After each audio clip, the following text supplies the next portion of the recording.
So, Super Bunny Hop put out a video while I was editing this called The Evolution of Dark Souls Level Design, which, for the third or fourth time in my little channel's history, made me panic that Super Bunny Hop had beaten me to a video. But after watching it, I was relieved for the third or fourth time that he had made a completely different video. But if you're not familiar with Dark Souls' level design, I would actually recommend watching that video first, because it's a good primer on the whole idea. This video is a lot more focused and, I think, informs a lot of Mr. Weedman's observations, but it kind of assumes that you already know what Dark Souls is like. So that's it. Enjoy!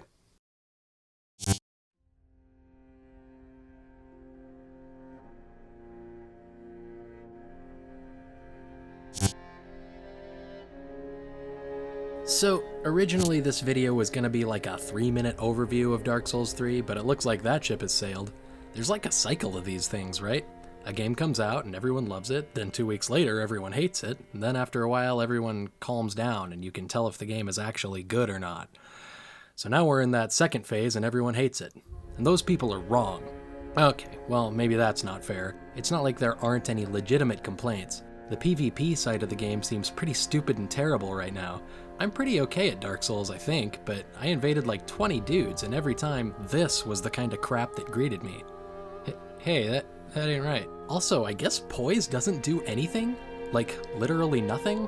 Like it's just a number in the menu that has no effect on the... So yeah, some stuff could probably use some polishing, but I also think that some stuff that's actually fine gets caught up in the wave of outrage. And I mean, can you blame them?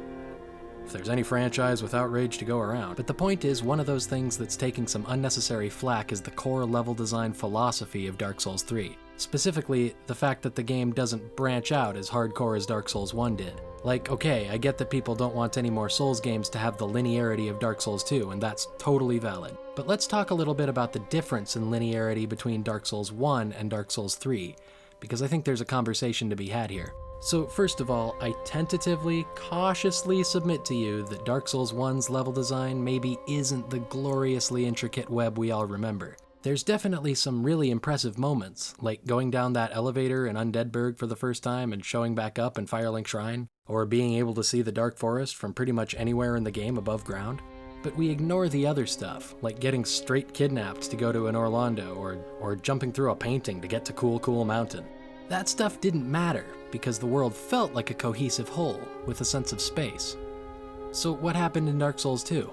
Well, it seems to me that Dark Souls 2's world wasn't actually any more disjointed than it was in the first game. Instead of those brain dudes, you have a big boat. Instead of a painting, you have the tortured mind of an age-old petrified Hulk. But it felt more disjointed. There was a greater sense that you were being led from one place to another, thanks to stuff like this waist-high pile of rubble that you spend 3/4 of the game getting past instead of just clambering over. Or the infamous elevator that goes from the top of a mountain to...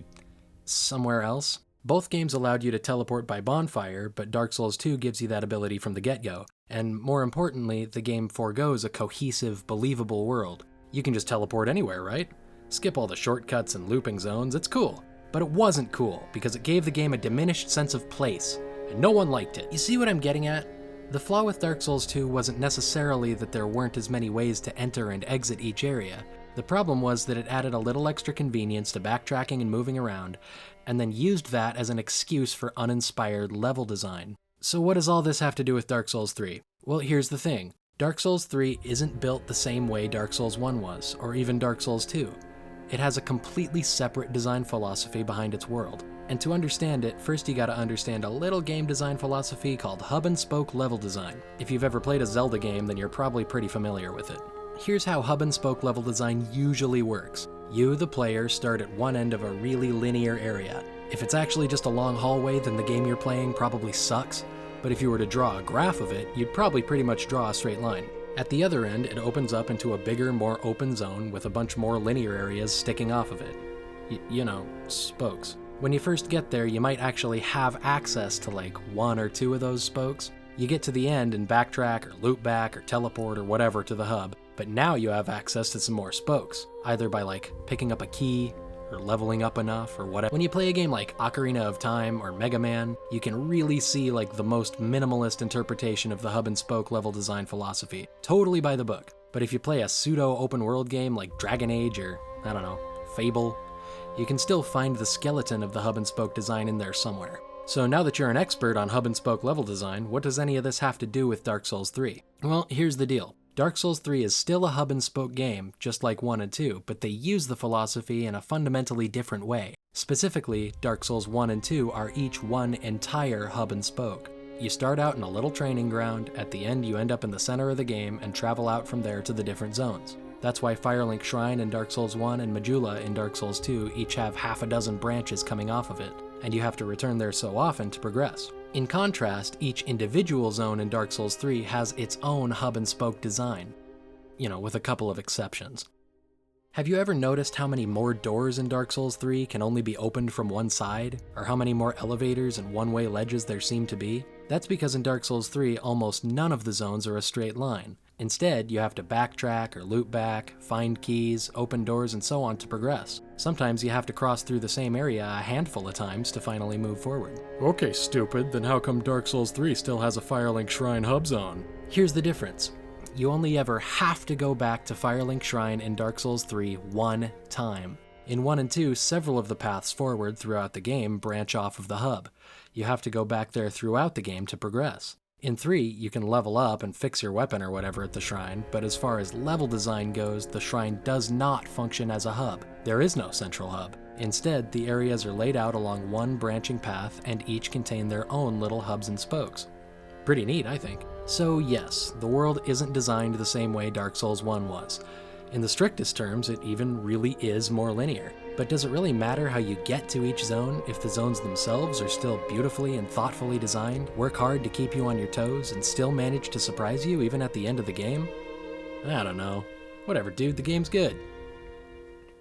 Whoa, it's been a while. What, like 2, 3 months? Man, I'm a dick. But I haven't gone anywhere. Still working on YouTube videos. We've got a little bit longer of a project coming up, bigger of a deal than we've done in the past, so it's taken a little bit longer to work on, but we're getting there. Our 1-year anniversary just went by, like a month ago? That's a big deal, right? I think. In honor of our 1-year anniversary, I guess, or just for whatever, we're gonna do a little bit of rebranding. Logo's gonna change, videos won't change, so don't worry about it. But if you see like some weird channel pop up that you don't recognize, that's still me. Don't get scared and unsubscribe. It's gonna be awesome, so subscribe so you can be here when that happens. So that's pretty much it. Thanks for watching. Subscribe if you're not subscribed, like or dislike the video, and we got more coming up. It's fun to babble into a camera. Now I know what a makeup girl feels like.